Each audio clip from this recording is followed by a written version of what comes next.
Hello, friends, and welcome back to another episode of College Football Game Day Live. I'm your host, Thor Nystrom, joined as always by Mike Farrell of Mike Farrell Sports. For the next 90 minutes, Mike and I are going to be going through all of our best bets, the sides, the totals, the player props, the whole deal. We're also going to be answering your questions as we go. Type those into the chat and we will get to them.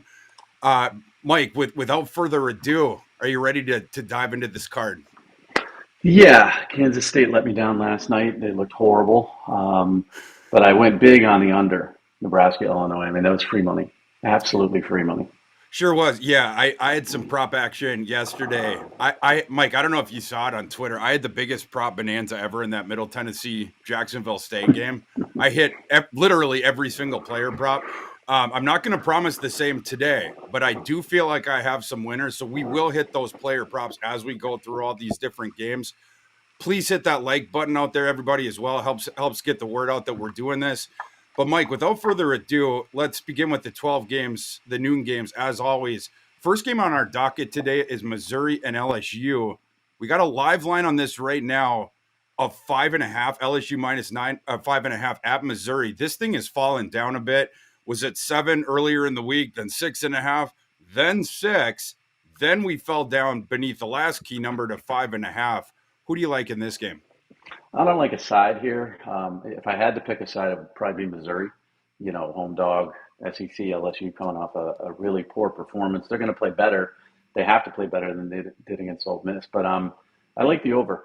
Um, what I saw from LSU's defense last week was just unbelievably atrocious. They couldn't stop anyone, anything. Missouri has a pretty good offense. I mean, they have no solution for Luther Burden, the leading receiver in the country. Brady Cook's been very efficient, hasn't turned over the football. Uh, but that being said, I think LSU and Gene Daniels are going to be able to put up points too. So I'm looking for sort of a shootout like we saw with LSU Ole Miss. So I'm going over 64 and a half. I'm not touching the side though. It just scares me. So I'm on Missouri in this one as far as the side goes. And Mike, you hit on it. Their defense, it's just an abomination. I mean, they can't defend the run, they can't defend the pass. And in this game, like you're mentioning, Brady Cook's been solid this year, but Luther Burden is the true difference maker. I don't see how LSU stops him at all. We've seen LSU against some of these teams that have receivers that are of less quality than Luther Burden. They've gotten annihilated by him. I'll just get into the props right now. I'm on all the Missouri overs. The Brady Cook over on passing, I hit that thing all week. Yep. Live, do you see where it is right now live, It's Mike? 272 and a half on DraftKings right That now, has which, come that has come yes. up. Yeah, I mean, it's been coming up, up, up all week.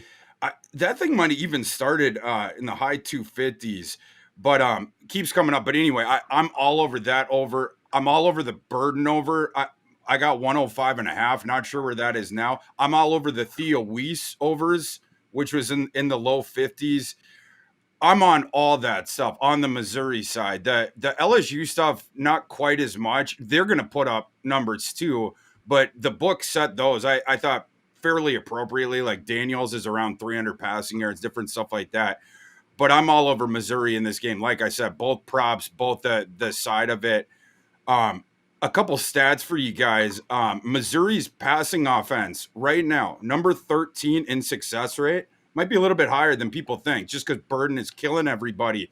And LSU's offense, top 5 SP plus, but Missouri's defense ranks 18th in SP plus. They're particularly nasty against the run. Missouri, number 7 success rate on defense. And so like at least they can try to force LSU to play one-handed. And the passing game is what LSU will sometimes lean into anyway. But just speaking to LSU's defense, outside the top 105 nationally, havoc rate, success rate, efficiency, ISO PPP, marginal explosiveness, explosive play rate allowed, points per opportunity allowed, run success rate, pass success rate, and passing explosion, and yada, yada, yada. I mean, I could have listed 20 more categories. LSU is objectively a bottom 20 defense in the country. It just is what it like. They have like a legitimate G5 defense. Missouri's going to be able to put up points on them. It's either the over here, like Mike's mentioning, or Missouri. That's just what it is. Mike, moving to the next one here. Oklahoma and Texas, we have some interesting line movement in the Red River. Can we call it the shootout? Do we have to call it the Rivalry. rivalry? RRR. I Okay, don't know. You well, can call it whatever you want. I'm going to call it the shootout.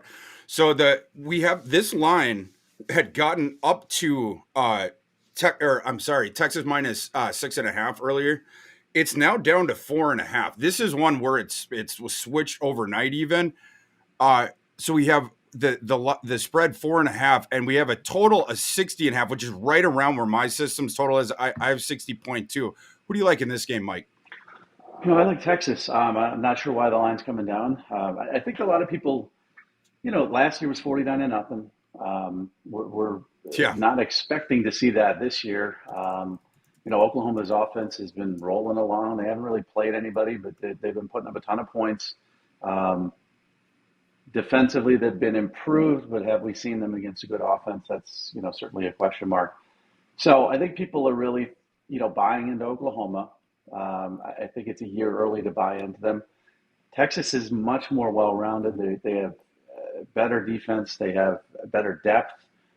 When you talk about roster comparison, they're just a better overall football team. So the way I see this going is, I think it's going to end up being a shootout. I lean towards the over, too, if you want to parlay Texas in the over, because it should be a high-scoring game. I think what's going to happen is Texas is going to, get out in front a little bit with their balance and their run game.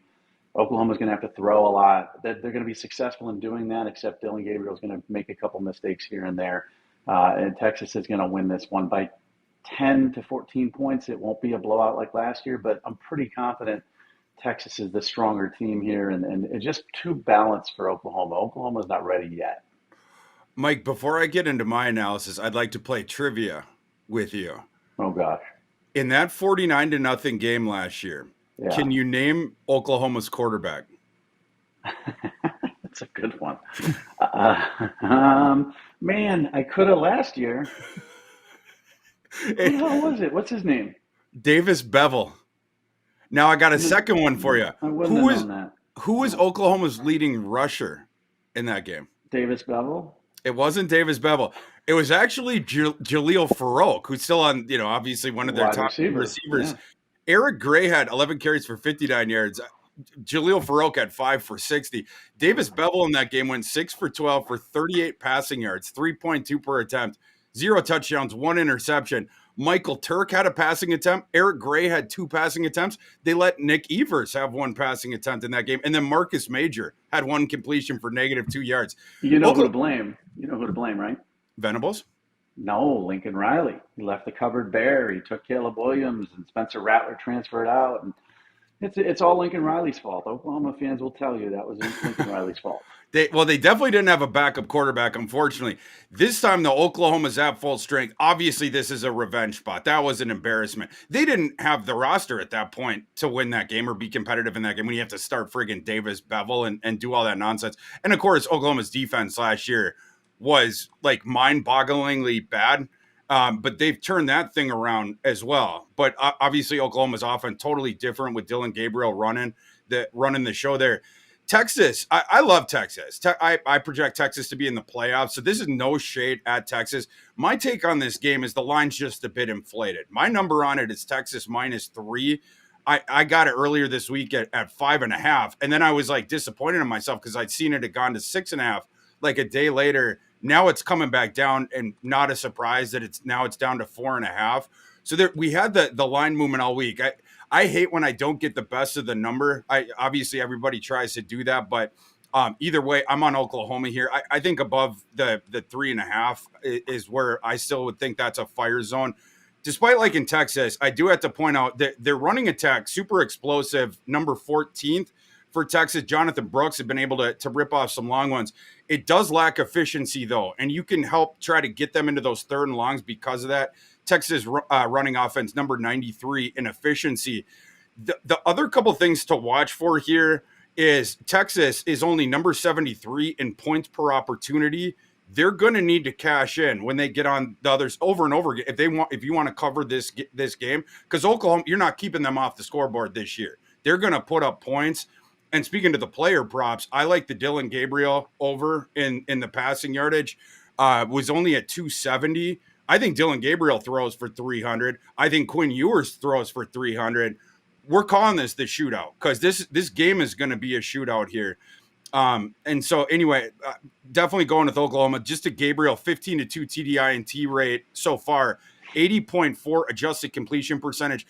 Obviously, Oklahoma has not played a team like Texas yet, but he's playing really well. So I think Oklahoma can at least put some of those points up on the board. Mike, was there other player props that you liked in this one? Well, no, there were team props though, and Okay. here's to your point. I mean, Oklahoma's 3-8 against the spread in their last 11 games against Texas, so they haven't played well, at least against the spread in this particular game. I like the first half over.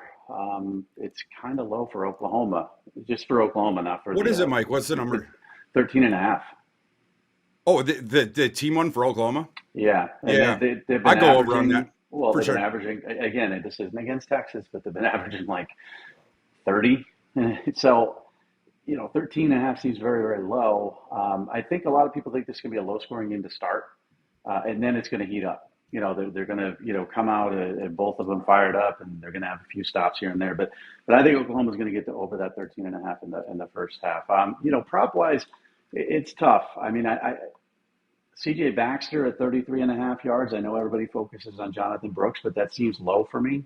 I think he's certainly a talented rusher. If he gets 10 carries, he's going to get that number. You want to go over on most of these numbers. Xavier Worthy, 73 and a half yards. Adonai Mitchell, 65 and a half yards. I'm all over the Mitchell over, as by the way. And Yeah. by the way, the only guy that, remember, was it last week? I can't remember what week it was. I had a parlay going with Mitchell and Worthy, and the only one who screwed me was Jatavian Sanders. Oh, He had a bad game. It was against Kansas. It was last week. Um, so he's at 52 and a half. I think that's over too. So I think, from a rushing standpoint, CJ Baxter over, and Texas wide receivers over. Oklahoma's defense is better, yes, relative though. I mean, they're gonna end up getting exposed. So that's why I think the over is a good number here too. This will be a shootout, so we can call it the Red River Shootout this year. okay, good. That's what we're calling it. And one bugaboo on each defense that's pointing, Mike, exactly to what you're saying. Both of these teams give up too many explosive passing plays. Texas is 121st defensively in allowing the explosion. Not good. Oklahoma's defense, in terms of the passing explosion, is right there as well. So Quinn Ewers is going to be connecting on those long shots, and Dylan Gabriel as well. Again, over and over on all the passing props, essentially for on both sides. The only exception for that for me, off the top of my head, I've gone over on Jordan Whitting, or I'm sorry, I've gone under. It's early. I'm still trying to get my caffeine in me. I've gone under on the Jordan Whittington number now for multiple straight weeks. It's cash every week. I'm doing it again. The books don't seem to be baking in that, now Texas has Mitchell in addition to Worthy. Sanders is getting the ball, et cetera, et cetera, et cetera. They keep putting Whittington's number too high. It's in the low 30s, but he hasn't gotten over that for a little bit. The other guys, though, totally all in on the over on those guys. I'm over on Anthony and Farrell, I think, on a couple tickets as well. Mike, moving to our last game of the noon slate, and then we're going to get into the audience questions. So, guys, if you have questions on any bets that you're doing or any bets that you're considering, put those into the chat, and we'll get to those in just 1 second. Last game on the noon slate, though, Mike, Ohio State is hosting Maryland today. We have a live line on this game of Ohio State 17 and a half. This thing's come down by a couple points in the last couple days. Interestingly enough, my number on this game is Ohio State minus 17.4. So it took the market all week, but it's gotten there to where this line is right on where my number is. The total right now that I'm seeing 56. My total is a little bit above that 59 and a half. But Mike Farrell, who do you like in this game? Yeah, so the over is certainly attractive here. That's the assumption that Maryland's going to score some points, which I think they can. They're a good team against the spread. They're 6-2 in their last 8 games. They don't play well against Ohio State, of course. I mean, they've lost their last 8 straight up, and they're 2-4 against the spread against Ohio State overall. But it's a little bit different Terps team. They're playing with a little bit more confidence here. My pick is Maryland to cover the 17 and a half. And the reason I say that is, Ohio State's still, forming cohesion on the offense. You've got Harrison's banged up a little bit, so he's. I'm not sure how healthy he is. He's got that ankle injury. That being said, I do think Kyle McCord's going to throw for over the 276 and a half passing yards, but I think Maryland's going to score some points against this team. The right-handed Tagovailoa is an efficient quarterback. He can sort of stretch the field a little bit. They've got a solid running game. I think Loxley's a good coach. This reeks of a potential Ohio State, 30-point blowout. But for me, I think they're going to keep it within 2 touchdowns. I would lean towards a parlay on the over, and then hammer McCord over 276 and a half because he matches up well against this defense. We have some injuries on the Ohio State side to discuss. Mike, you mentioned Harrison. Harrison is going to play. I think Ryan Day's quote earlier this week when they asked him about it, Ryan Day said, "It's good enough.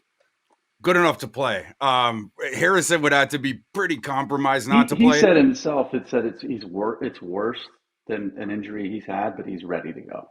Yeah, he'll be playing for sure. But 9 of his teammates have been ruled out in this game, and that might speak to why that number came down. You had the Ohio State tax, but that tax evaporated, I think, with some of this injury news. The biggest one is Travion Henderson has been ruled out for this game. So you can expect Chip Trayanum, who they brought in from Arizona State, started at linebacker, then they shifted him back to running back late in the year last year. Mayan Williams, and then Dallas Hayden and Evan Pryor, you might see them a little bit too. Going to go to some combination of that. The other guys out, Keon Hayes, Reese Stockdale, Zach Herbstreit, Arvell Reese, Court Williams, Will Smith is what I'm seeing right now. Jair Brown as well.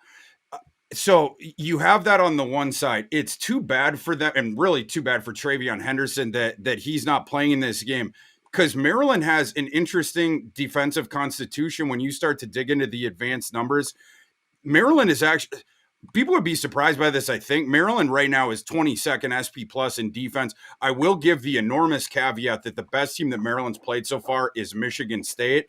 But if you look into those advanced metrics, the pass defense for Maryland has been really, really good so far this year. 28 success rate, 11th marginal explosiveness, 32nd yards per drop back. They're top 20 in a lot of those other advanced stats.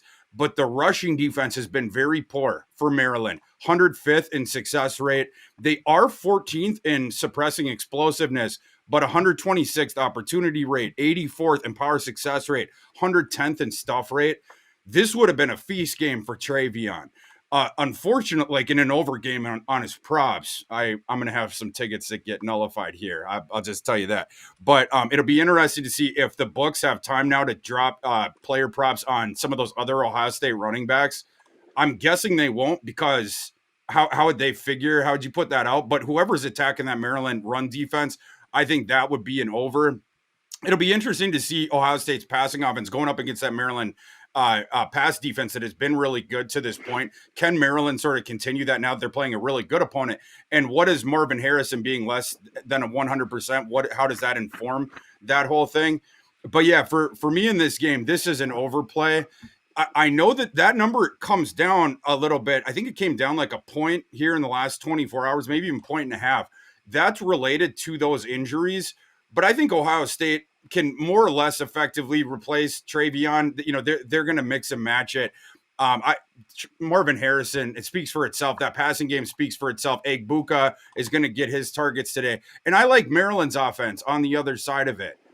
Tagovailoa has been playing pretty well this year. Maryland can move the ball. Hemby, I'm on Hemby's overs, getting to the player props. Hemby, they set him at 40.5. He's one of those guys, it seems like he gets set pretty low every single week.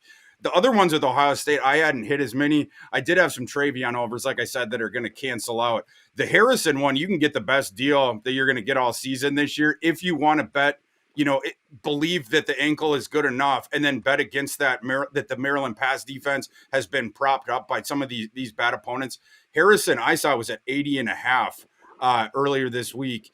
Mike, is there any player props or other props in this game that you like? So there's so many injuries that they've kind of wiped a lot of them off, haven't they? Yeah. So, yeah.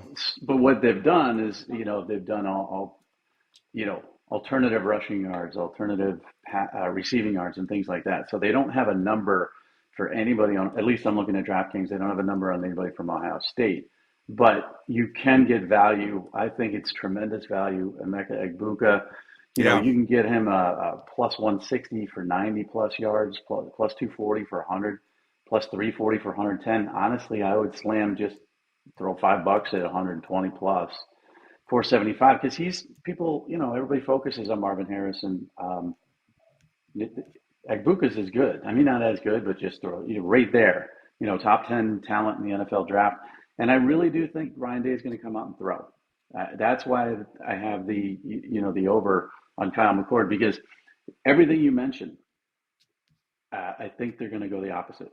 Maryland has a good pass defense, but against lousy teams, you got Trevion Henderson out. I think with Trevion Henderson out, they're going to throw the ball a lot more on first down. And I think, McCord's going to put up some numbers. Egbuka is going to put up some numbers as well. Harrison one's risky. I mean, you could get him, 90 plus yards at plus 120, which is low for him because his numbers usually set right around 97 to 107. But I wouldn't touch that one. I'm going Egbuka way above 120, get you plus 475. And then I'm going McCord above that 279. Yeah, and the just base number for Egbuka that I'm seeing 72 and a half Low. feels like a smash over. Yeah. Yeah. I Yeah. mean, like between the running back injuries, but all that different stuff. And if Maryland is viable in this game at all, and I think they will be. I don't think this is going to turn into a boat race. Ohio State definitely might win by, end up winning by 17, whatnot. But like Ohio State's going to have to stay in their base offense deep into the fourth quarter, if nothing else. So, and like you mentioned, Mike, they're going to have to lean more into the pass here. I think just because of maybe the compromised running back room and whatnot. So, those are some prop angles to look Sneaky at. one is Cade Stover too. I mean, you can get a plus 100, even 40 plus yards. Cade Stover is going to be targeted a little bit more today too. I don't think Harrison's healthy. That doesn't mean he's not going to get targets, but I think there's other guys, in the receiving core that are going to benefit from him being, a little wobbly. That's a good call on Stover, Mike. Yeah, I mean, like looking at his game logs, 7 catches for 52 yards against Notre Dame, 5 catches for 90 against Western Kentucky, 5 catches for 98 yards against Indiana. And Harrison's a little banged up here. Mike and I didn't stay at a Holiday Inn Express last night, so we can't tell you exactly what percentage Harrison is, but there is going to be manifestations of that. There's going to be manifestations of Henderson not playing. And if you can sort of figure that out, read between the lines as to then what Ohio State's expected offensive usage would be, you're going to get value here because the books are trying to catch up with these numbers. Okay, Henderson's out. What does that mean? Harrison might be less than 100% or is less than 100%. What does that mean? Whatnot? Looking through some of those numbers, you can get value out there in the player prop market on this game. But I'm on the over this one in terms of the side bet. Mike Farrell is on the Maryland Terps.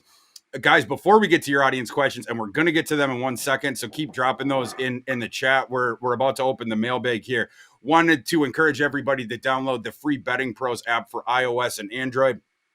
I love this app because I can track all my different picks, and then I'll follow some of the other guys. I follow Debro, I follow Fitzy, I follow all my Mayor, I follow all my different colleagues on there and get notifications when they bet. I only do the college football mostly. I do a little bit of NFL props, so I need to see like who else is the guys that do the other sports because I like to bet the other sports. I just ain't an expert on it. So getting the baseball picks during the playoffs and stuff on your phone, I love that stuff. But you can also get the customized analytics on your performance, on your betting performance. You can set the line alerts like you do with stocks of I want to buy at this point. You get the alert when you put the number of, okay, it just hit that. And then you can jump in there and bet the thing. Sometimes these numbers only pop up for like 25, 30 minutes because then a sharp group will come in and hit it when it gets up to a key number. You get that right away when you set those line alerts. So turn on notifications and you can follow me at bettingpros.com/Thor. Turn on your notifications. You'll get my bets, but head on over to bettingpros.com/apps to download the app or go on iTunes or the Google store. All right, Mike, it is our favorite time of the week. It is time to open the mailbag. So let's get into it. We start off with our friend Mike Huseman, Mr. Mike Farrell. He asks us, Marshall is at Mike is I hope I can say this. Mike's a professor at Marshall, so he is interested in the NC State game. Marshall at NC State, interesting matchup. Mike asks us. He said, "Do you like Rasheen Ali's over under at 79.5 yards rushing yards, or his anytime touchdown prop? He scored at least 2 in every game." I like the anytime touchdown prop. I mean, I think he's a safe bet to score. Right now, it's NC State favored by 6.5. I don't trust NC State at all. I mean, they do have a quarterback change. We'll see if that changes the offense. I would lean towards Marshall. As far as the rushing 79.5, I'm not touching that. But anytime touchdown scorer, Rasheen Ali, it's technically you're getting plus 105 on DraftKings if you're over zero point 0.5 touchdowns. So I would hammer that. That it's crazy. I don't understand that. I'm all over the Rasheen Ali anytime touchdown. I had to say I'm already there. I would also go over on his rushing total, but that one for me not as heavy as that anytime touchdown. To Mike's point, to Mike Huseman's point, the guy that asked the question, Ali, that's just what they do when they get around the goal line. It's just give the ball to Ali until he gets in the end zone. Marshall doesn't trust their quarterback Cam Fancher a ton in general. Like, right? It's you establish Ali, and then you use the play action to then get manufacture some completions for Cam Fancher. But when they're around the goal line, they're not screwing around. Marshall isn't. It's Ali. And just getting into the advanced metrics on this one a little bit, which I did because I have a ticket on Marshall plus the points. I think Marshall is beyond live in this game. Like to me, this would not be an upset if Marshall beats NC State. I do not like the look, the smell, the feel of this NC State team. I've watched them multiple times this year. Did not surprise me that they pulled the plug on Brennan Armstrong, but boy, was that indicative of where they're at right now. Brennan Armstrong, they had brought in to pair with his former offensive coordinator, Robert and I. They had worked together 2019 at Virginia. Now they reunited here, or 2021. I'm sorry, I got my years off there. But they reunited NC State. Brennan Armstrong was so bad that they had to yank him. And now they're putting in this backup quarterback that Anai is going to be working with going forward. But speaking to the specific matchup as far as Rasheen Ali and his player prop. So NC State, if you look at their run defense, a lot of the metrics are pretty good. Rushing success rate 37th, opportunity rate 18th, stuff rate 3rd. So you start to think, oh, NC State, they have a pretty good run defense. But you get deeper into those metrics, or if you've seen the team, you know what their bugaboo is, the Wolfpack, in terms of their run defense. They are 105th in the nation in allowing rushing explosion. The really interesting thing, Mike Farrell, you go now to the Marshall running offense led by Ali. So Marshall's run offense, only 124th in success rate, only 110th in opportunity rate. But here's where it gets interesting. The Herd are number 5 in the nation in rushing explosion. It's not just that Ali has multiple touchdowns every game. He has multiple explosive runs every game.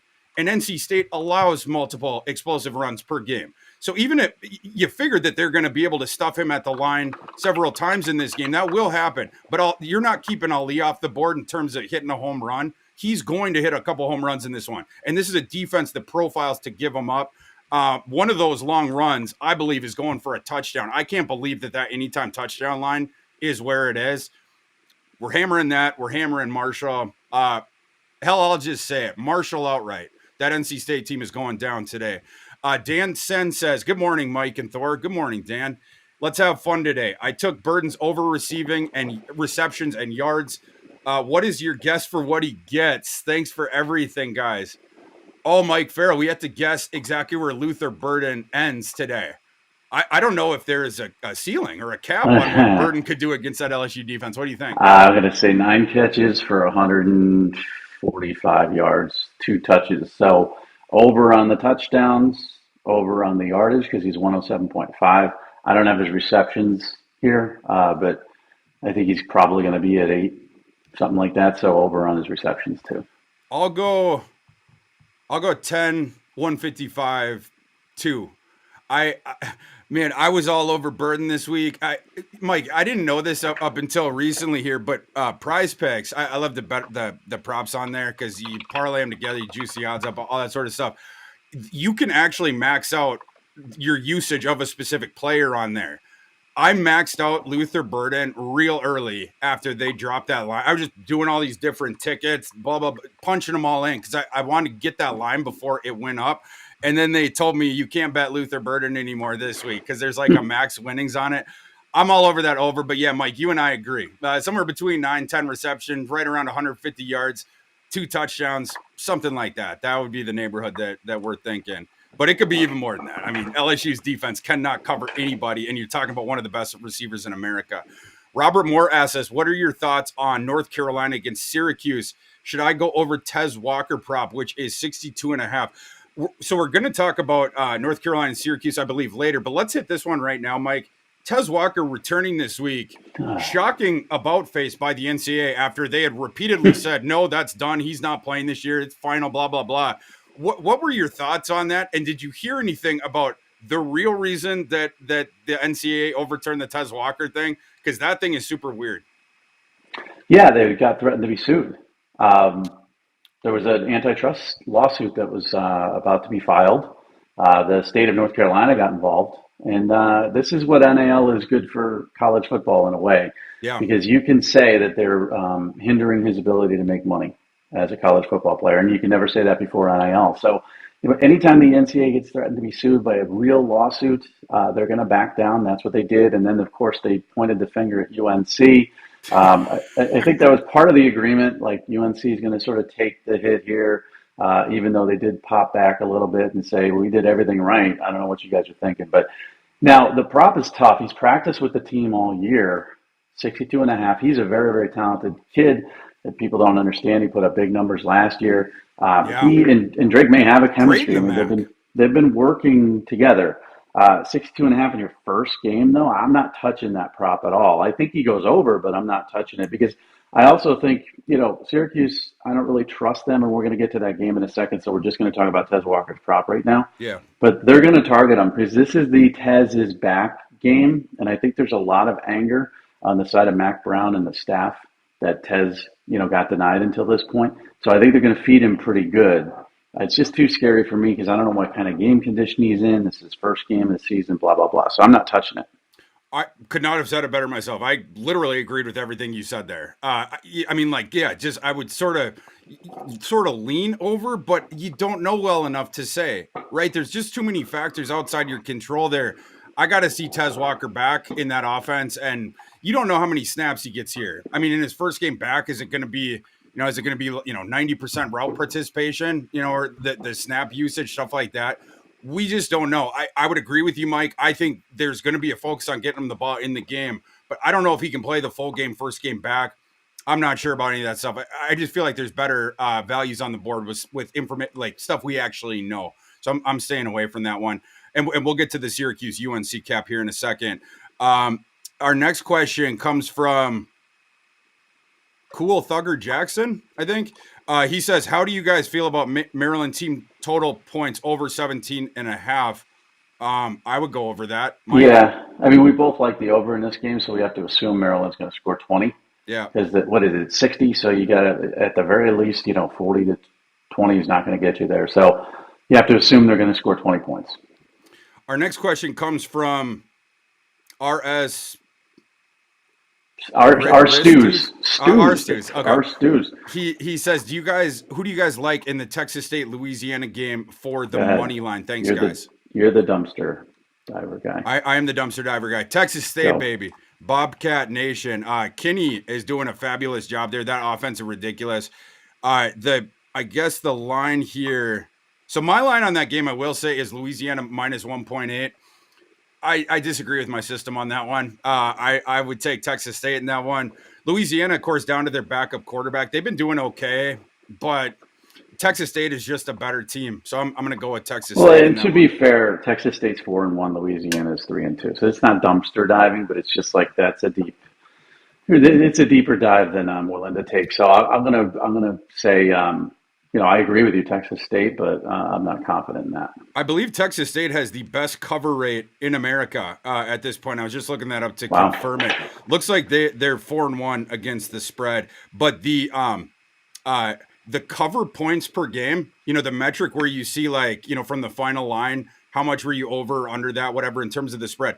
Texas State is number one in the country right now. Their average cover or, overage against the final spread is 14.2 points. So that is indicative that Vegas has not caught up to Texas State yet. I don't know. I don't like that Louisiana team, and I believe in the fighting JG Kinney. So Texas State for me. Steve Danucci asks us, Mike, always great show, guys. Thank you, Steve. But as Steve says, but I have to hit Mike with a Boston College question. Strap in, Mike. He says, will the Black Knights cover the spread at home today in what I understand is wet, rainy conditions? Mike, I will pull up the forecast as you dive into this one. There's a couple BC questions there. I think I have a cult following because that's where I started my career in the mid-'90s. So a lot of people think I know a lot about BC. They stink. That's all I know. And listen, I always caveat that with I like Jeff Hafley. I think Jeff Hafley's a good guy. He's a solid coach. But, they're missing an offensive lineman. They're missing their best receiver today. I don't know. I mean, I remember I was at a game once, I think it was Army, in rainy conditions at BC. Matt Hasselbeck was the quarterback, and I think they lost 49-0. That was the Dan Henning era. It was a billion years ago. I always have bad feelings about Army with BC, so I'm going to say Army. A lot of people are hammering the BC money line today, even though it's only, a 2.5-point spread. I'm saying Army. I'm on Army in this game. Yeah, I'm a little bit confused that the line is come down beneath a field goal. My line on this game is Army minus 5.4 so I'm definitely taking 2.5 with Army. To the point about the weather, looks like we're going to be in the mid 60s today. Rain. Showers and thunderstorms, definitely will be rain. Wind is only 10 miles an hour, so it's slight effect, but not like an enormous one because the rain is less deleterious, if I can use that word for the first time on the podcast, than wind is to the over-under. Wind is the thing that... Yeah, you're going to have to look that one up, Mike. The wind is where it really starts to affect. Once we start getting into the 15 and over, and especially when you get to 20, that's when it's hammered the under time. But with the wet condition, maybe it affects the passing game just a little bit, which would be another sort of data point towards Army in this game. I'm on Army. I like Army in this game. Our next question, Mike, comes from Christian. He says, what do you think Georgia minus 14.5? The public and tickets are heavy on Kentucky. We will get to that one after the break here in a second. Thanks for the question, Christian. Joshua Motley says, how about the Arizona State game? Mike, do you have any thoughts on that one? I don't think we have that one on the docket. No, it's interesting to me that he called it the Arizona State game instead of the Colorado game. Well, it is. I mean, listen, this is the Kenny Dillingham show. I don't even know who the other coach is. Your boy, Mike. I don't know who the other coach is. Never heard of him. But, you can't see his profile. Or no, he can't see yours. No, can you see someone that blocks you still? Are you still? No. He can see mine because he blocked me. I can't see his. So you don't get to see all the Coach Prime? No. Wow. I can't see any of the inspirational Mike, posts. You got to get a burner. I can't see any of the Jesus-loving stuff. I can't see any of the stuff that Coach Prime puts out there that's going to inspire me on a daily basis. I can't see it at all. It's kind of hurtful. But do you believe, Mike? I believe in Dion or God? I don't know. He just asked if you believe. I'm not sure. I think Dion thinks he's God. So, yeah, I do believe because he's done better. You're going to get blocked again. It'd be a double blocked. How do you get double blocked? So I think he would unblock me, then block me again. Arizona getting 3.5. I'm on the Colorado side of things here. I mean, Arizona State, not Arizona. They just got so many injuries. They're, obviously this is a mishmash roster he's put together with, I think, the second most portal players short of Dion. So this is the transfer portal game, but I'm thinking Colorado's going to handle business on the road here. Arizona State's going to try to run the ball. Colorado's not very effective defensively, in their front, but I think Shadur is going to have a big game against this Arizona State defense. He's not going to take sacks on purpose to stat stuff. If you saw that ridiculousness, I think he's going to have a big name. So I would say Colorado, and then you want to prop Shadur. I think he's going to have a big game. Shadur's number though is set ludicrously high this week. 361.5. Yes. Like, and that thing just kept going up, up, up, up, up. Like, oh my gosh. Arizona State doesn't have anybody. I like Kenny. He's going to take a while for him to get this thing going, but they don't have anybody to stop this team. This one, so I do like Colorado on the side. I'll say that to begin, but this is also an awesome player prop game, as we're sort of alluding to. Both these teams run up tempo. Uh, um, are in the top 50 for that. Colorado is 28th in adjusted pace. Both these defenses are awful, awful, awful, awful, and both the offenses have to lean into the pass. Because there's inefficiency in both the running games. I mean, Colorado, they will at times outright eschew it to just throw, throw, throw. I thought the Sanders one, it eye-poppingly high. But I thought there was some other good values out there. I destroyed the overs on the how do you pronounce that? Trenton Bourget, the quarterback on the other side, and the receiving ones. Let's see. I was on the over on Xavier Weaver for sure. Was in the low 80s. I got a little bit of Jimmy Horn, but the other ones I was Elijah Badger. I felt like was too low. Let me see what the numbers I got on that one. I think it was in the 60s. It was way too low. And also Conyers. Yeah, Conyers is low. He's like 40. I'm definitely on the Conyers. Who does Colorado have to cover Conyers? Conyers is an NFL tight end. Yeah. I mean, and that kid's super duper athletic. The Badger number I got was 64 and a half. Would have to see what that is now, but definitely on the over that. The number I got on Conyers was 42 and a half. I like all those. Everything on the passing side. Over, over, over.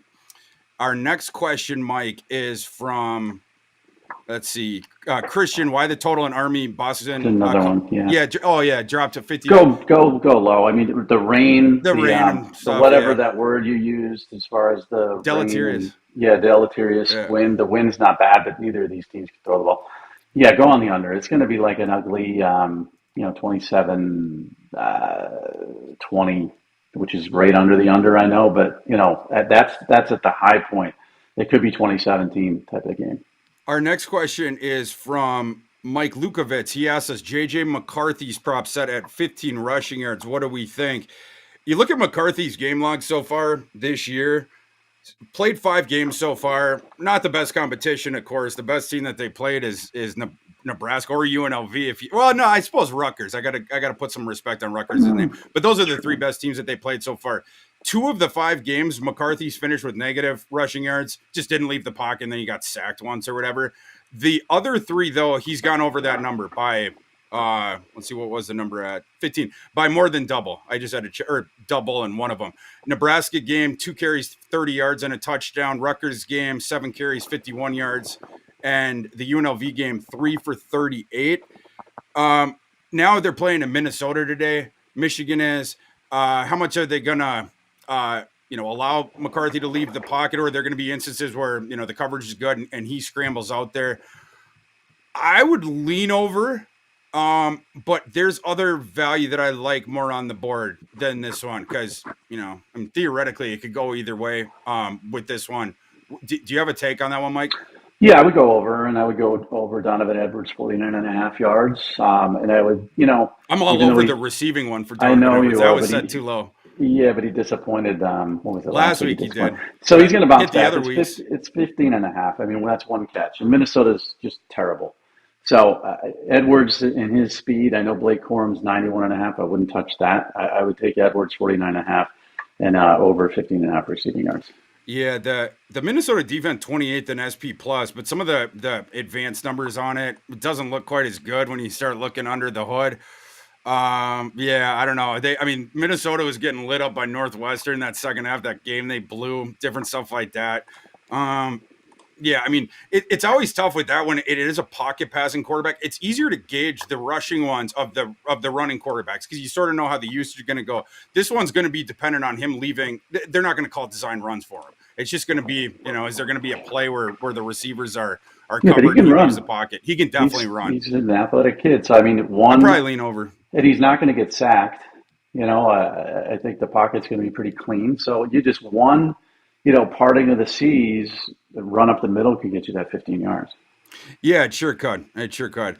The next one we have is from Christian. Any chance Notre Dame will blow out the Cards tonight, or will they look ahead to USC? We're going to get to that game in just a sec. Thanks for the question, Christian. East Coast Connect says Marshall plus 6.5 in NC State. I like Marshall. All right, Yeah. Mike. Let's get back to the games on our docket here, and everyone out there, please hit like for us, but also keep typing in the questions. We'll get back to them later in the show when we have more mail in the mailbag. Mike, our next game. So now we're moving into the afternoon slate. We have Washington State traveling to UCLA. We have a live line on this game of UCLA by 3. Looks like that thing is ticked down back to 3. And the total is 59. Who do you like in this one, Mike? We're going to disagree on this one. I like Washington State. And a lot of people are on UCLA, it seems, but this is a good team against the spread. Washington State 7-3 against the spread in the last 10 games, or 8-3 in their last 11 games on the road. 11-4 against the spread in their last 15 games against UCLA. 6-1 on the road against the spread against UCLA. All the numbers. Now I know history doesn't dictate, but certain teams play well against certain teams. I think Washington State's a good matchup here to cover this spread against UCLA. And I do like Cam Ward over 297.5 passing yards. I know you and I were both in disagreement on Cam Ward, his ability. We both didn't think he was that good. He's playing really well. He's feeling it. He went for 404 against Oregon State, 327, 208 was his one down game against Wisconsin, but 451 against Colorado State. I think he can get over 300 yards. For sure. Yeah. I was wrong. I definitely have to give the mea culpa on Cam Ward. I was wrong about him. And Wazoo's been playing awesome this year. Very, very good. But I do think today is the day where it stops. The reckoning. Yeah, the reckoning for them. UCLA. So of course, Dorian Thompson-Robinson's gone, Zach Charbonnet's gone, and UCLA now is starting a true freshman quarterback. So you throw those caveats out. People need to realize, though, this is by far the best defense of the Chip Kelly era at UCLA, and that's sort of the foot that they're more or less being led by right now.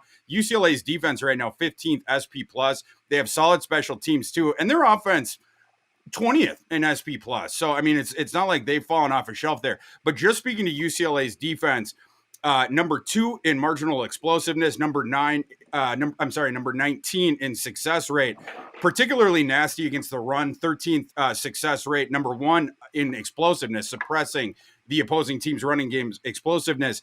The pass defense, 40th in success rate, 19th in explosiveness, and 7th in yards per drop back. 11th in suppressing completions of more than 20 yards. The UCLA pass defense is good. UCLA has a good pass rush as well. And recall, those big wins that you remember from Wazoo earlier this year, where did they occur at? They had those 2 big wins, Wisconsin and Oregon State. Mike, do you know where those games were played? Home. Way up in Pullman on the Palouse.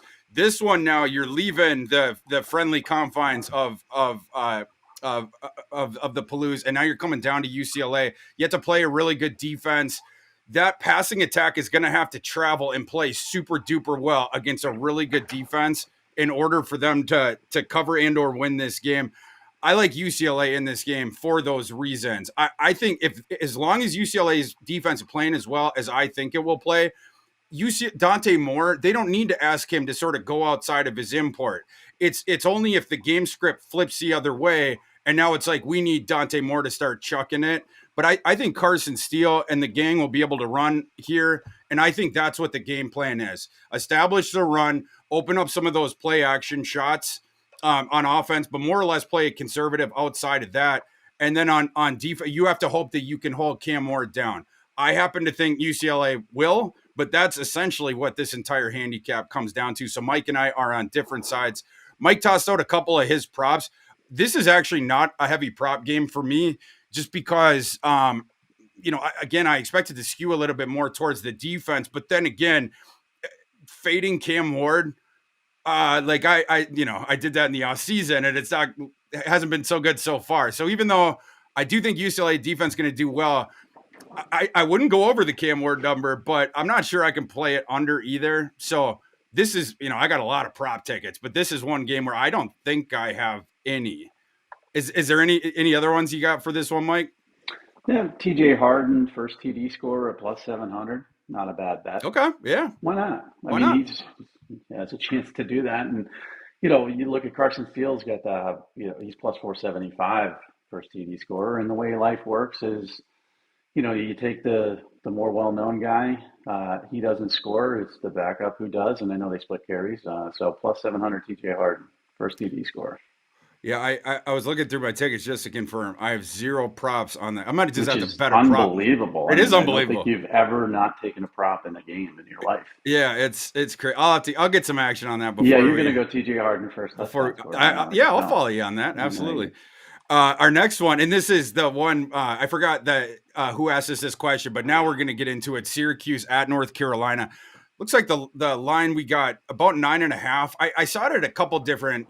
There's some books is 8.5, 9, 9.5. But either way, you're right under that key number of 10 with North Carolina being favored. Have a live total on this one just under 60, 59.5 is what I'm seeing. Mike, who do you like in this game? I like North Carolina. Their defense is slightly improved. It's still not great. Syracuse, I think, was exposed a little bit last week.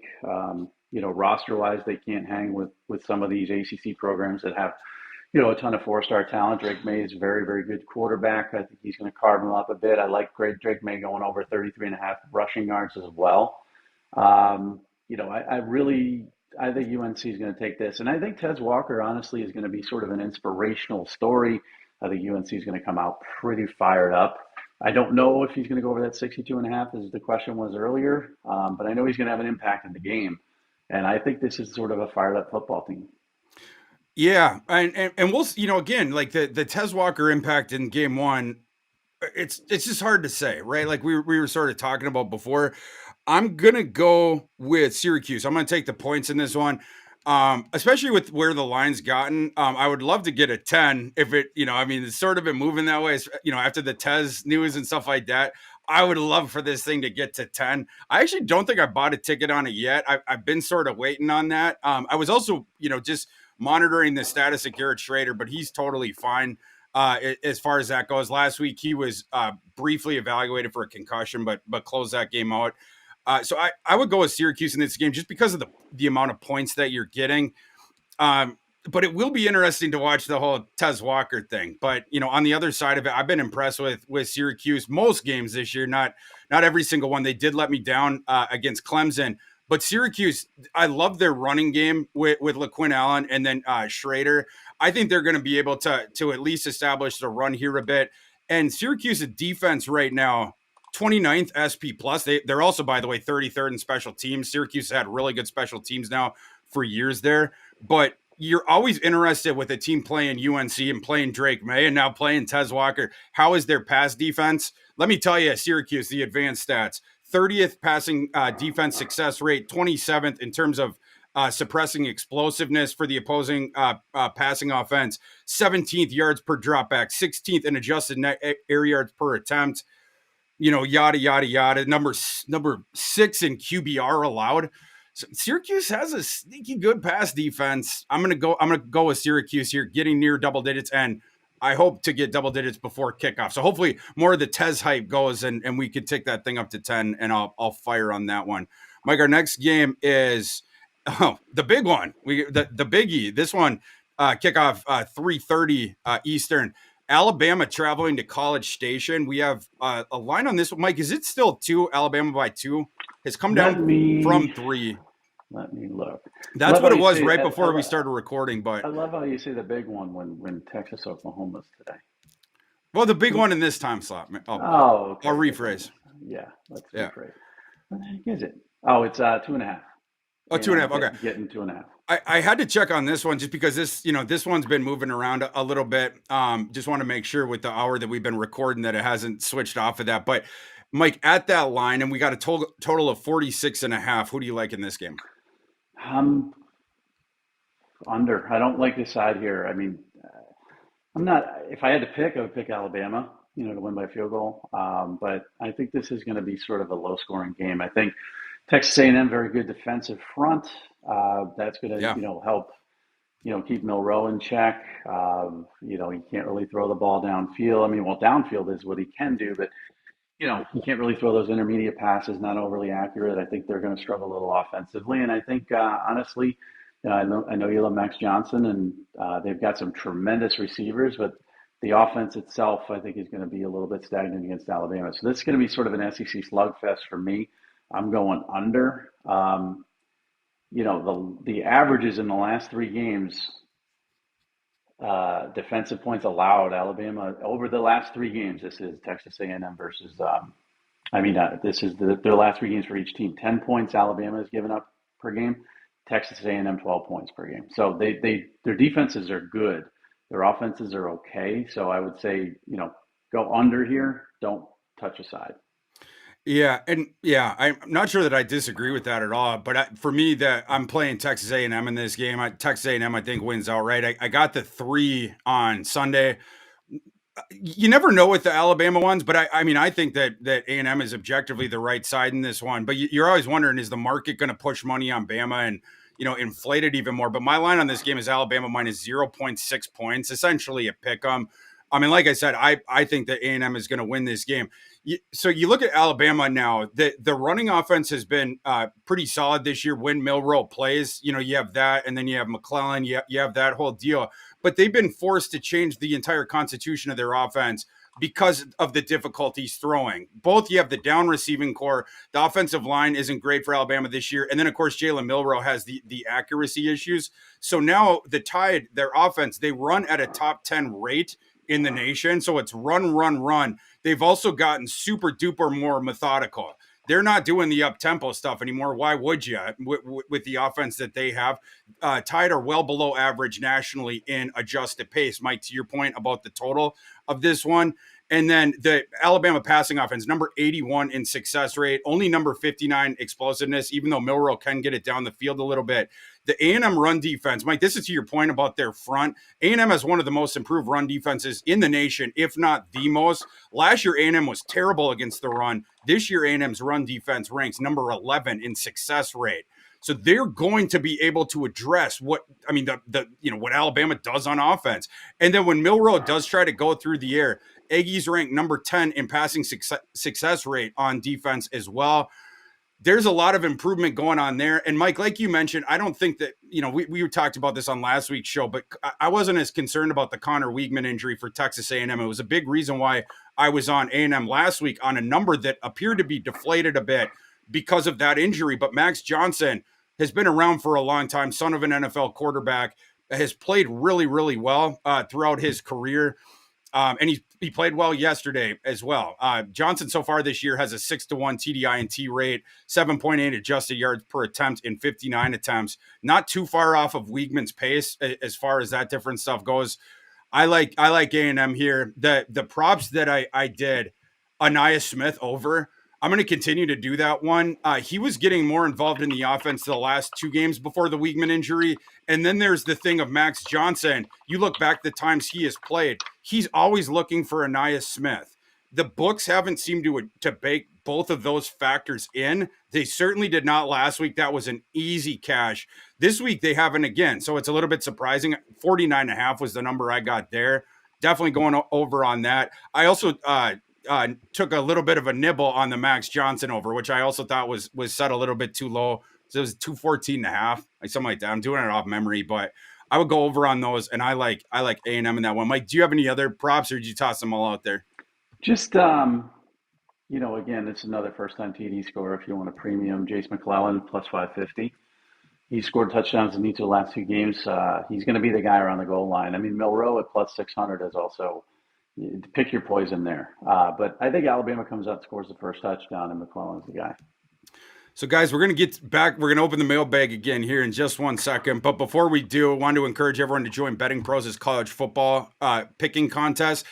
You get there at bettingpros.com/college. Monthly giveaways for the winner. Big grand prize for the season winner.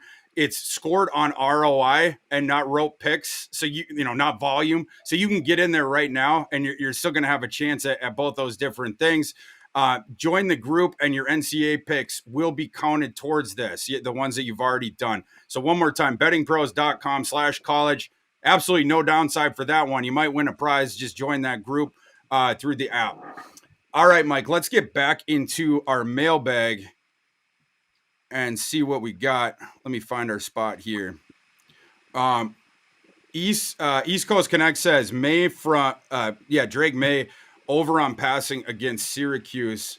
Let me see what that live Mike. You got that live line by chance? I'll Let me pull it see if up I can here. find it. I would lean towards him having a big game.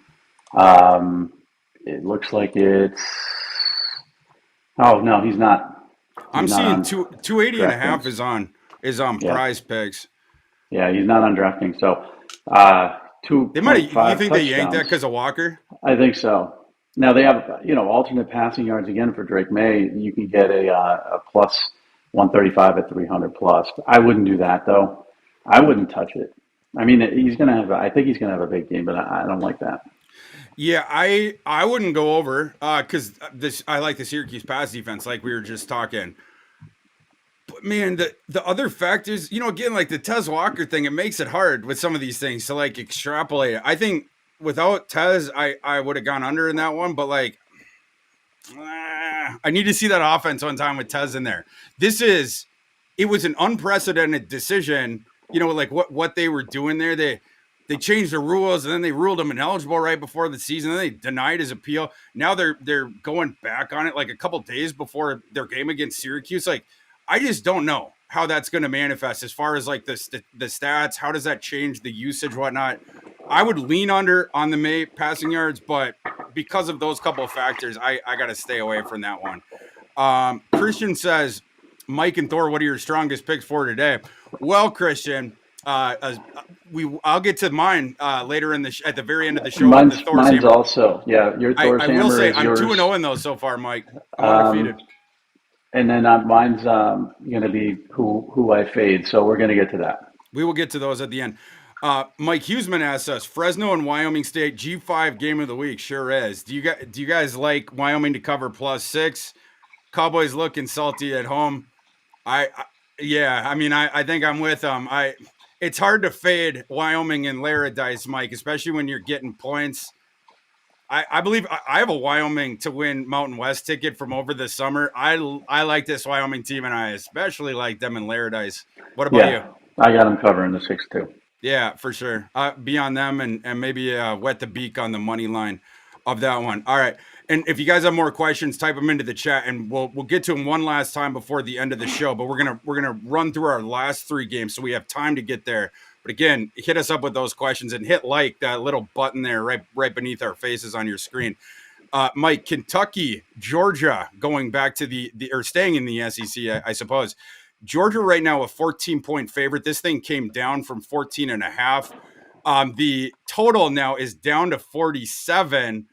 I like the under earlier. Well, I'll just give you a spoiler. I'm taking the under on this one, but I think it was 48.5 was the number I got earlier this week. So this thing is coming down now. Who do you like in this one, Mike? What side? I like the under too. I mean, if I had to pick a side, I would pick Kentucky to cover 14.5. They're a very good defensive team. They're going to try to establish the run. They're going to slow things down. Georgia can't really beat you with explosive pass plays. I mean, Brock Bowers bailed them out last week, but they're also a run-first team. The Mike Bobo offense is really not explosive whatsoever. So, I'm leaning under. But if you want to pick a side, I'd say Kentucky. They're not going to win the game. I don't think they win. But I do think that they keep it close enough. But it's going to be a low-scoring game. I like this Wildcat team, and Mike, I would agree with that lean with taking the points on the side if you're going to do it that way. But yeah, under is the play for me. Just feels like it profiles as that kind of a game. Certainly, Kentucky is going to lean heavily into their run game. And Mike, we both owe Ray Davis an apology. Last week, was leaning under with the rushing yards. And man, he went absolutely ballistic. I don't think we leaned. I don't know. Or was that 2 weeks ago? No, that's last week. I don't know if we leaned under. We leaned into the passing though. We leaned into like Florida has a good run defense, and I was leaning into Devin Leary having a big game and Barry and Brown. Certainly did. I was wrong. Ray Davis had a 280-yard game against a good, supposedly good Florida defense. So that wasn't a game at all. Spoiler: 71.5 rushing yards go over on Ray Davis in this one because if they're going to hang, it's going to be him, and he's going to be running the football a lot. And you have to lean into that anyway. So Georgia's pass defense, number 2 in success rate, number 7 marginal explosiveness, number 8 yards per dropback, number 2 adjusted net air yards per attempt, yada, yada, yada. I could continue, but the whole point, Georgia's pass defense is awesome. The Georgia run defense, though, sneakily has regressed. which maybe is not a surprise with all the front seven guys that they've lost, but I think there's still that idea that Georgia's nasty against the run. They have not been thus far this season. Rushing success rate on defense for Georgia, 60th. Rushing explosion, 66. Opportunity rate, 88th. You can run on Georgia this year, and Kentucky, I think, is absolutely going to be leaning into that. The other point here, as far as the total goes, both these teams run at snail paces. They just do. I mean, like, Kentucky traditionally always has, Georgia as well. This is one where they're going to be having the play clock run down after every one. And especially with the leaning into the run, this is just, the clock is going to be tick, tick, tick, tick, tick. Love the under in this game. That's where we're going in it. The props, I was not as heavy on this one as some of the other games. I did take the Brock Bowers just anytime touchdown. I know I did that one. Ray Davis, the over, definitely. You'd shade Leary under for sure, but I think that's been baked into the number. Let me check what that is live. 184.5 is what they have for Leary. I wouldn't go under on that one just because of how low it is. But I would go over on Ray Davis, but I don't have a bunch of other plays as far as the prop goes. But I do like the under, lean towards Kentucky. Why is Carson Beck at 269.5? Seems high. Yeah, it does seem high. Yeah, I mean, I especially against that Kentucky defense. I Yeah, don't know. It just I might lean towards the under on that one too. I don't trust Carson Beck. I really never have. Like I said, I mean, they just Auburn sort of let Bowers take over that game. I mean, that's the guy you bracket. Let yeah, the outside receivers beat you, and I don't think Carson Beck can fit it into tight windows. But if you're going to let him throw to a 6'5" tight end down the middle of the field, sure, he's going to be accurate. But 269.5 seems high. I mean, this is a Kentucky defense that's in the top 20 in the country. Now, again, have they played anybody? That's relative, but they're good against the run, but they're underrated against the pass. So go under that Carson Beck number. and just speaking to that one, Kentucky's passing defense, 48 success rate, 12th marginal explosiveness. So they take away those long ones. You presume that, yeah, Carson Beck going to be looking for Mr. Brock Bowers. I don't know how deep they can get down the field with some of the deep shots to the outside dudes. But yeah, to your point, like, I mean, Kentucky, very good defensive staff. I mean, like, that's where they sort of come from. That's where they made their bones. They will have the attention on Bowers, but I don't think they keep him out of the end zone. But overall, scoring going to be suppressed in this game. I think you're going to see teams leaning into the run. Our next question comes from Christian. Says, actually, I'll get back to that one here in a second. First of all, let's finish off our games. Notre Dame at Louisville today. Notre Dame by 6.5 points. Total on this one, Mike, of 54. Who do you like in this game? Notre Dame. Notre Dame is amazing against the spread against the ACC. I think they're now 10-0 in their last 10 games against ACC opponents. Duke is a better team than Louisville. No offense to Louisville. I mean, they're undefeated and all, but I don't trust Plummer. I think Notre Dame's going to be able to run the football. I think the secondary of Louisville has some talent, but this is going to be this could be a big win. I mean, this could be a Notre Dame destruction. So I'm leaning heavily towards Notre Dame covering 6.5. Yeah, me too. Yeah, definitely on the Irish in this one. Irish top 15 and top 15 in the nation. Offensive explosion, defensive efficiency, top 25 in offensive efficiency and defensive explosion. So it's like all over the board. They're good. It's like pick your poison. They're good at that. And Notre Dame, they've done that despite playing a pretty good schedule to this point. They played two teams already inside the top 26 of my power rankings, including the number one overall team in Ohio State. That game against Ohio State, Notre Dame finished it with a 62% post-game expectancy. We all remember how that one ended. Notre Dame should be undefeated right now. If their coaches could count, they would be undefeated. Louisville is undefeated, but they have played nobody. Their strength of schedule is garbage, 117th out of 133. Best opponent they played by far was NC State. That was the game where NC State's offense was so ugly that finally Robert and I and Dave Doran, they finally had to be like, all right, we tried, Brennan. We tried, but we have to sit you on the bench for the rest of the season. is Brennan Armstrong just couldn't move the ball again, was turning the ball over, whatnot. NC State is the only opponent Louisville has faced, though, so far this season that has a top 80 SP plus defense. Now you have to play Notre Dame, the top 10 defense in the nation.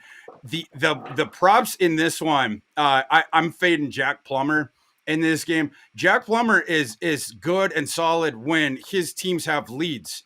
And it's not like a Jack, you have, and especially against bad defenses, by the way, but in the games where, you've seen this in the past in his career too, when he was, both at Cal, Purdue earlier on, is when the game starts to get away from you and then Plummer has to throw into the teeth of a solid defense, you start to see the interceptions rack up.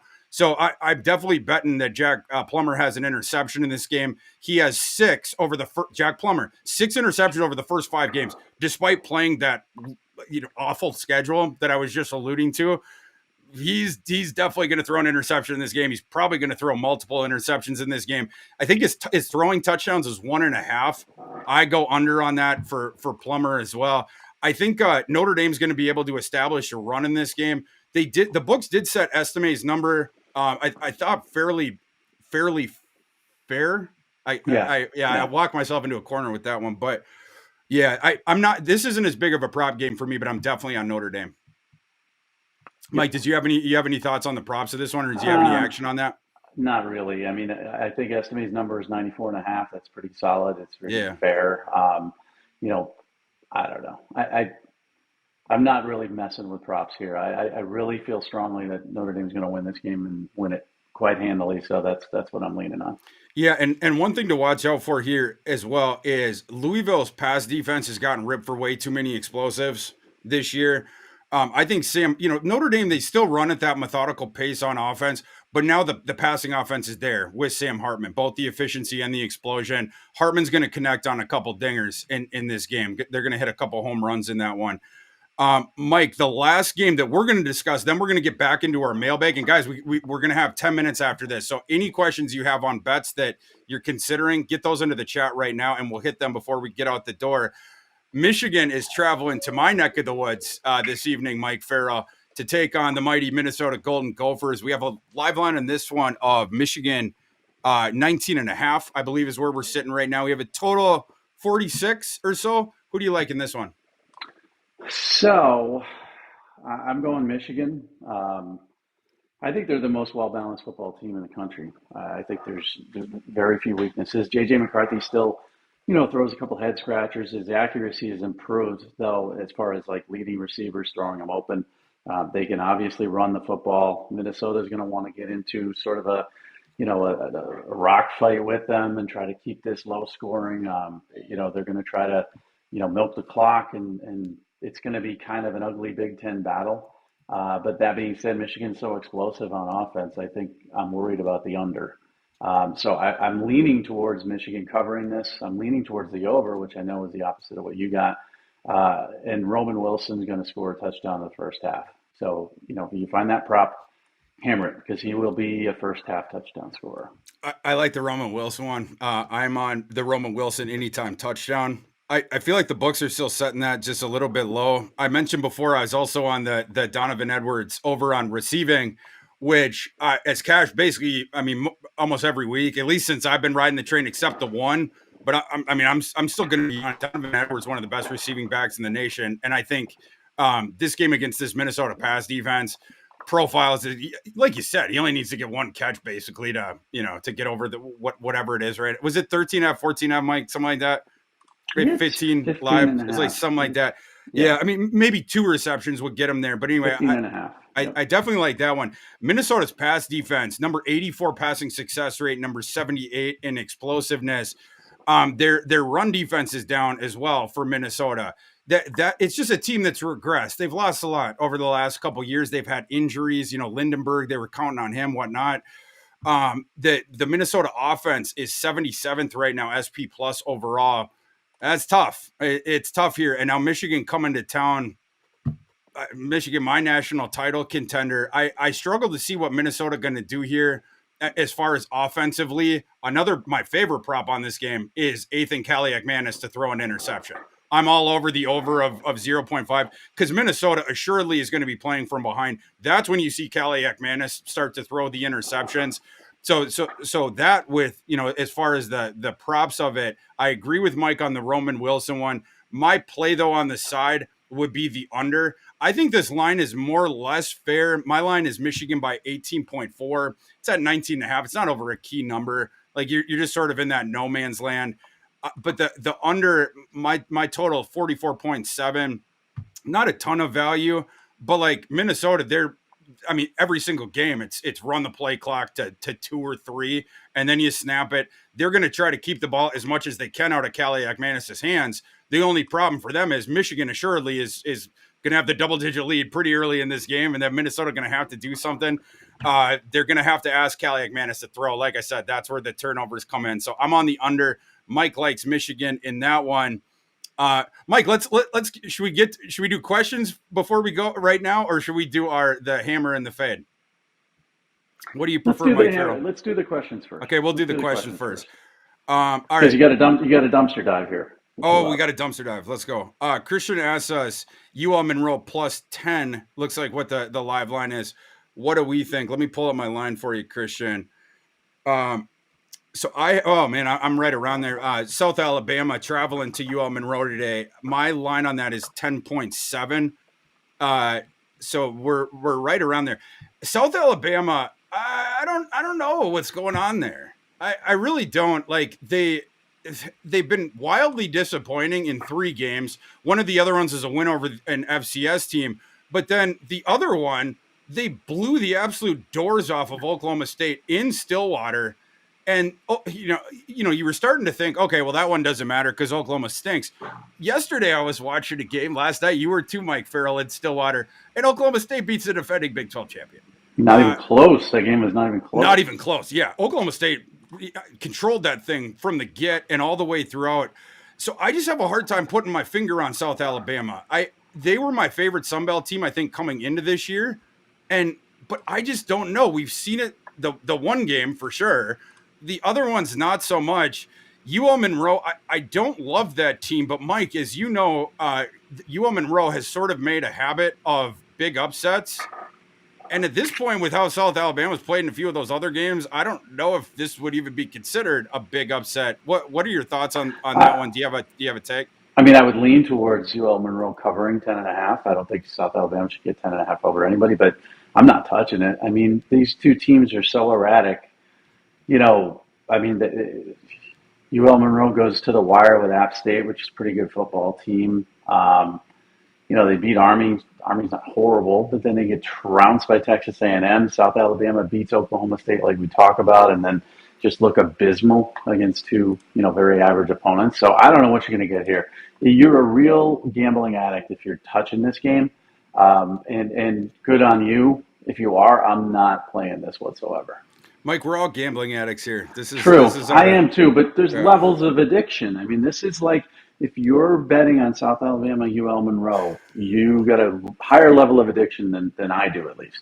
Yeah, I think I got to stay away on this one too. But if to the question, if I lean in one way, I'd probably go UL Monroe just because South Alabama has been all over the place. You don't know what effort you're going to get, which makes it scary, right? Like if the real South Alabama team finally stands up, it's the most talented and experienced team in the Sun Belt. So if that team decides to show up here, they're going to win by 2 touchdowns or more. But if they play like they have in some of those other games earlier this season, UL Monroe is live. So that's the reason why I didn't play it. But I'd probably lean UL Monroe if I had to.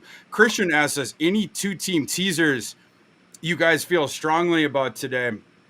I usually don't bet teasers if I'm being honest, but I'll sometimes toss them in, with the 6.5, whatever. Mike, is there anyone that you have or that you would consider putting together for this card? You could essentially knock that Notre Dame Louisville game down to a pick'em. Yep. So I can't see a way, even though it's in Louisville, I can't see a way Notre Dame loses that game. And then you can, really you get A&M up over a touchdown, Mike, if you want it. I don't trust A&M ever whatsoever, not with Jimbo and that staff, because they could screw up anything. But the one I'm looking at is the Kentucky Georgia. I mean, you could give me 20, and Kentucky Oh, shouldn't lose by more than 20. So that's the one I would lean towards. Is drop the Notre Dame down to a pick 'em, or you're giving a half point, and then give yourself 20 against Kentucky, against Georgia. Georgia's offense, I don't think they have the ability to blow teams out. That's my concern. Like, Todd Monken being gone is a huge deal. Mike Bobo is very predictable. They don't have the quarterback play that they have with Stetson Bennett. I just don't think they have the ability to beat a Kentucky team by 20. So that would be the one I would lean towards. just a couple of other ideas of potential possibilities to that game, Georgia and Kentucky. You could you could juice it up 6.5, 7 more points for the total, and then do the under. Both Mike and I like that one. A couple other sides though, Missouri. You could get in a teaser of even 6 points. You can get Missouri into the over the 10 points. Get it at 10 and the hook. I like that one for sure. Then the other one. This depends on what side you like of this game, but I happen to like Oklahoma with the points. You can get that one near 2 touchdowns if you put that into a teaser. So that would be one other one that I would consider as far as good options for that. Those would be the ones that I would toss in for that. Let's see. R. Stews. Thanks, guys, as always. Appreciate you, man. My last question: does TCU bounce back against the fighting? Against the fighting Matt Campbell's today? Mike, do you have an opinion on TCU at Iowa State, where the line is TCU minus 6.5? Yeah, I have an opinion on Iowa State. I mean, they're just atrocious and horrible. I mean, TCU lost to Colorado. We know that. But, I mean, I'm not betting anything. I would take the under, 52.5, because Iowa State offensively can't score. They play very conservatively. So I wouldn't touch the side as much as I'd take the under in that game. Mike, I just took a look back at the weather page, and we were talking about that before. There's this website. This is not an advertisement. This is, they're not giving me nothing, but that I really like to use for the college football betting with the weather. It's called Better, BETTOR dash. Or no, not dash. What's the one that goes side to side? Like Slash, backslash. Backslash. We've had this discussion. I don't know the words for these things, but better / weather.com. And so it has all the games in there with the weather, and then, like the effects, whatnot. The game where it actually will have a big effect on the total, Ball State and Eastern Michigan today. This is beautiful. This is beautiful. It's got the map with the green and the yellow and the red, and objectively great site. Yeah, I mean, I use this one all week, so I just thought I'd shout those guys out. Anyway, the big one where it's going to affect it today is Ball State and Eastern Michigan, 17-mile-per-hour winds. Okay, back to the mailbag. Tater Wolf says, Thor, I've been riding the Notre Dame under during primetime games. Think that continues tonight. I think Louisville's going to struggle on offense. I do. Yeah, I mean, like, Louisville, in some of these games, again, they play this awful strength of schedule, and when they're playing really poor defenses, and going back to the stat I said before, they've only played one defense inside SP Plus's top 80, and that was NC State. It's not a world beater at all. When Louisville is playing the bad defenses, that's when their offense can be multiple. That's when you see the Jawar Jordan explosive runs, and that's when you see defense getting afraid of that. Now Jack Plummer can start going downfield. Thrash is there for the efficiency, whatnot. When it ticks up, that's where it starts to go the other way. And a part of this is just the context that I know of Plummer going back. But this year, again, against this strength of schedule, this horrible strength of schedule, he's throwing 6 interceptions in 5 games. So, the viability of Louisville's offense, I don't love that. And Notre Dame, in the games where they're crushing people, their prerogative is to slow things down. I mean, this slow offense anyway. But Notre Dame, they're not like a blowy out kind of team, to teams that are solid like this. I think I would lean towards the under as well. Mike, did you have a thought on the total of that one? Yeah, I would lean towards the under too. I mean, we're going to get to that in my fade, a little teaser there. But yeah, I would lean towards. So here's the thing. I mean, Louisville can't really stop the run against Georgia Tech. You remember that was one of the, I think, Thursday game. Yeah, we were both upset. They couldn't stop Georgia Tech, and they really can't score a ton of points. So Notre Dame's going to run the football, wear them down, not put up a big number. Louisville's going to struggle, trying to come back. As you mentioned, Plummer's not a guy that's going to bring you back from a 2-touchdown lead. and their offense was abysmal against NC State. So I just think, yeah, if you're going to play it, I like the side better, but I would lean towards the under for sure. I would as well. Yeah. Well, Mike, it looks like we're about running out of time, so let's get into Thor's hammer and Farrell's fade. Would you like to do the honors? You want me to go first? No, you go first. All right. So I forgot how many weeks ago we started this, and I thought I was going to jinx myself by saying this last time, but I haven't lost one of these yet. So it puts a little bit more pressure on. Stay undefeated, trying to choose the one that you feel the most confident about. Keep that rolling. I got it, Mike Farrell. It is the Texas A&M Aggies in College Station today. I don't even need those points. I'll take them for this.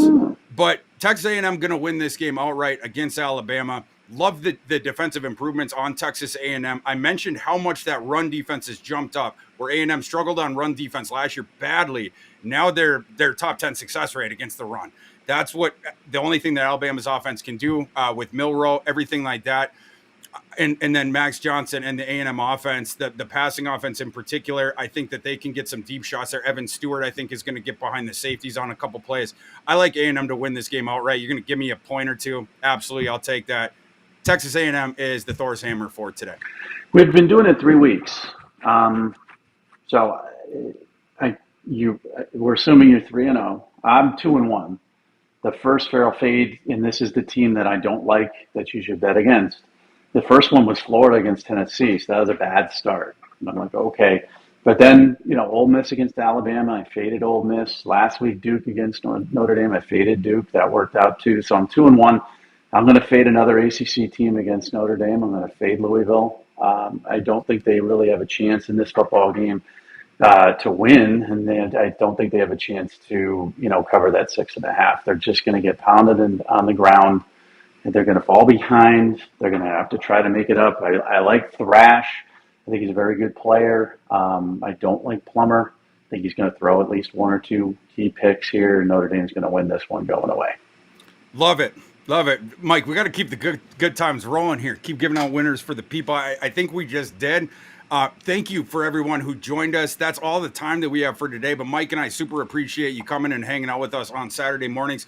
Please subscribe to the Betting Pros podcast feed, because Mike and I now are doing midweek podcasts where, just hit this thing a little bit earlier. You'll get those podcasts on your feed. Those come out on Wednesdays. So check those things out. We're going to be back here in 1 week, same time, same place, going over the card again. You can also subscribe to the Betting Pros YouTube channel right here. Hit that subscribe button and you'll remember us. But join us next week. Thanks again for coming. Until then, for Mike Farrell, I am Thor Nystrom. Let's go out there and cash some tickets today.